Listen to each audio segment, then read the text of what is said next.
I work reception at a boutique hotel in Amsterdam. An American couple checked in late September, exhausted from their flight. The woman asked where to find ice. I explained our rooms have mini fridges, no ice machines. She stared like I'd spoken Martian. What do you mean no ice machines? How do people drink water? I suggested room temperature or the fridge. She looked horrified. Room temperature water? That's European, isn't it? Her husband nodded gravely, like I'd confirmed something sinister. We read about this. Europeans don't believe in ice. I assured them we believe in ice, we just don't obsess over it. She wasn't convinced. Then why isn't it everywhere? Because we're not America, I didn't say. Instead, I offered bottled water from our bar. She examined it suspiciously. Is this safe? Ma'am, it's Evian. But no ice. 3 days later, they left a review. Nice hotel, but they ran out of ice and refused to restock. We never had ice to begin with. My colleague in Copenhagen watched an American family debate whether Denmark used real money or tourist money. They'd been to Tivoli Gardens and insisted the prices were fake Danish to trick visitors. When she explained Danish krone was real currency, they demanded to know the exchange rate to actual money. She said US dollars. They seemed skeptical. A bartender friend in Dublin had an American insist Guinness tastes different in Ireland because they add something special. When he explained it's the same recipe, just fresher, the guy said, exactly, the secret ingredient is freshness.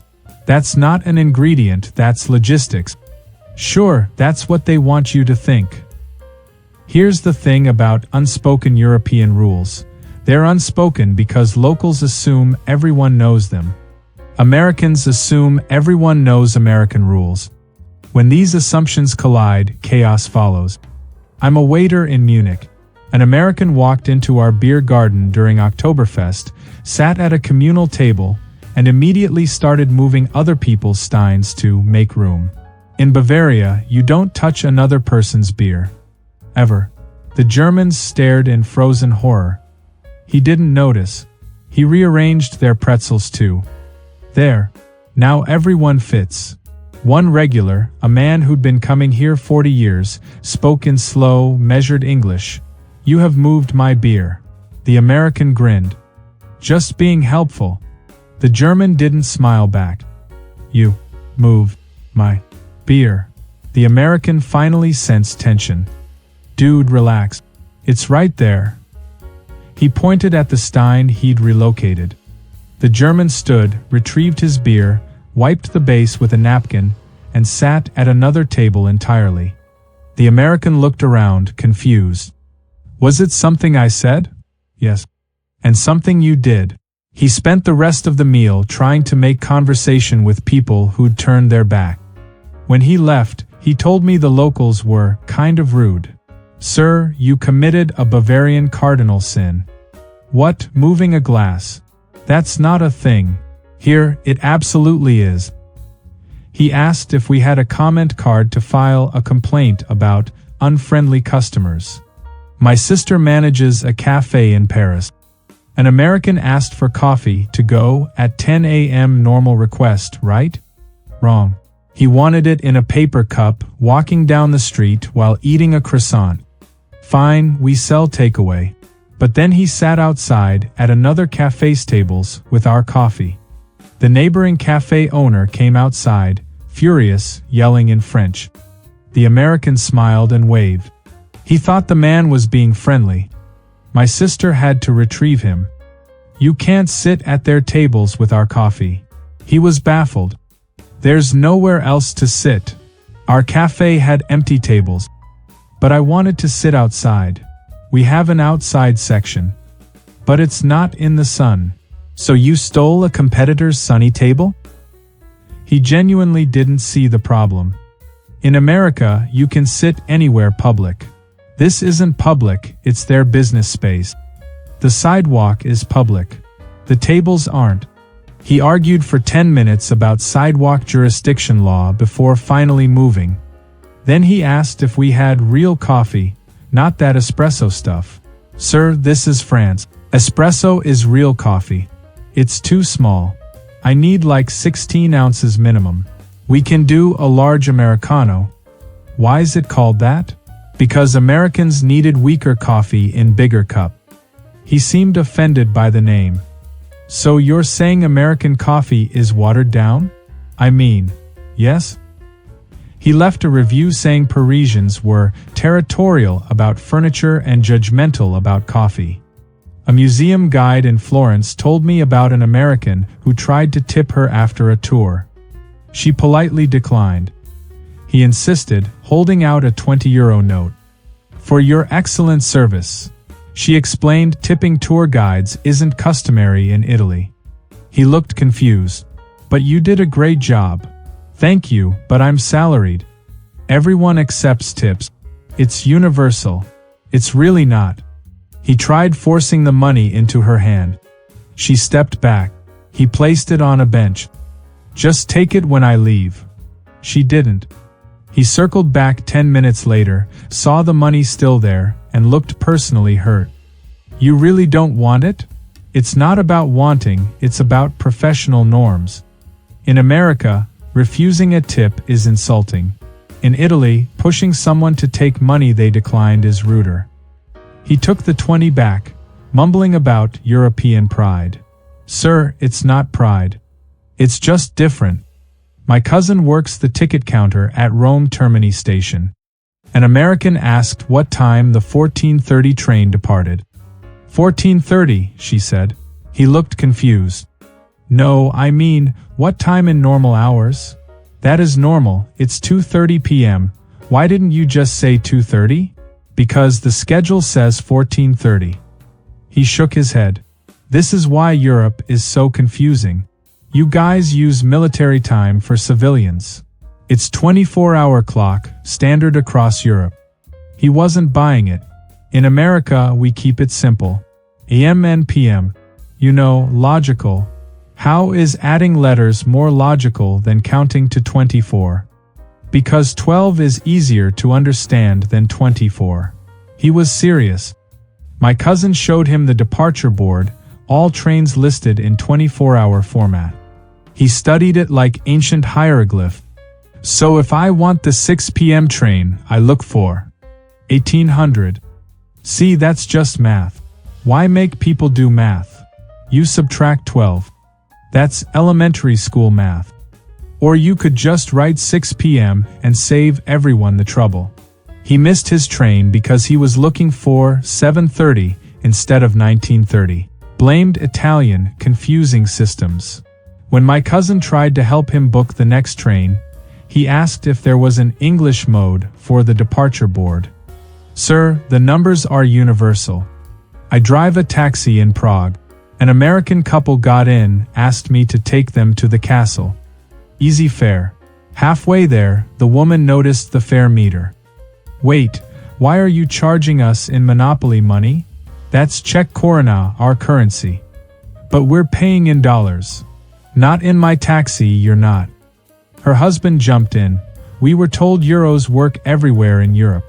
Czechia isn't in the Eurozone. Since when? Since forever. We never adopted the euro. He pulled out his phone, fact-checked me, and looked genuinely shocked. Why wouldn't you want euros? They're more valuable. Our economy, our choice. The woman wasn't done. Do you even take credit cards? Of course. American credit cards? It's a credit card, not a passport. She handed me a card. It worked fine. Then she asked, will this show up as dollars or fake money on my statement? Your bank converts it. You'll see dollars. But what's the exchange rate? Whatever your bank decides. That seems like a scam. Ma'am, that's international banking. When we arrived at the castle, the fare was 250 koruna. The husband handed me a €20 note. Keep the change. I don't accept euros. Seriously? It's right there. Different currency. He acted like I was being deliberately difficult. They eventually paid with a card, left no tip, and told me I should modernize my payment systems. I've been accepting contactless payments since 2015. Before most American cabs did. My friend works at a bookstore in Vienna. An American asked where the English section was. She pointed to the substantial English language area, 3 full shelves. He looked disappointed. This is it. We're an Austrian bookstore. Most books are in German. But don't you carry American bestsellers? Some, yes, the ones on those shelves. He scanned the titles. Where's the new James Patterson? We didn't order it. Why not? It's #1 in America. This is Austria. Our bestsellers are different. He couldn't wrap his head around it. But it's the #1 book. In America. The biggest market. Not the only market. He asked if we could order it specially. Sure, but it'll take 2 weeks and cost extra for international shipping. 2 weeks? Amazon delivers in 2 days. Then order from Amazon. I'm trying to support local. We appreciate that, but we stock for local readers. He left confused, muttering something about globalization. Sir, globalization doesn't mean America everywhere. I work at a spa in Budapest. An American couple booked a thermal bath experience. Standard procedure. We provide instructions in English, explain naked bathing rules for certain pools, separated by gender. The woman balked immediately. Naked? That's not sanitary. It's actually more sanitary. Swimsuits trap bacteria. That's not a real thing. It's documented science plus centuries of tradition. Her husband backed her up. In America, we wear suits for hygiene. In Hungary, suits are considered less clean. They demanded a private American-style experience. We don't have that. Can't you just make an exception? For what? Your discomfort with European norms? The woman got defensive. It's not about comfort, it's about health standards. Our health standards require naked bathing in those specific pools. That's barbaric. Ma'am, it's Hungary. She asked to speak to management. My manager explained the same thing. They wanted a refund. We gave it. They left a review calling us backwards and unsanitary. We've been doing this since Roman times, but sure, we're the backwards ones. My brother tends bar in Porto. An American ordered wine, then asked why the pour was so small. That's a standard serving, 150 milliliters. In America, we get like twice that. American servings are larger, yes. So you're ripping people off. No, we're following international wine service standard. He wasn't having it. Just fill it up. That would be 300 milliliters, double price. For the same glass? Different amount of wine. He accused us of shrinkflation and claimed American restaurants were more honest. Sir, we clearly list serving sizes on the menu. Nobody reads that. That's a you problem. He demanded we make it right by filling his glass for the same price. We didn't. He nursed his tiny wine for 3 hours out of spite, then asked for tap water. We brought it. Why is it sparkling? That's our tap water, naturally carbonated from the mineral content. His mind exploded. Your tap water is naturally sparkling? Yes. That's impossible. Take it up with Portuguese geology.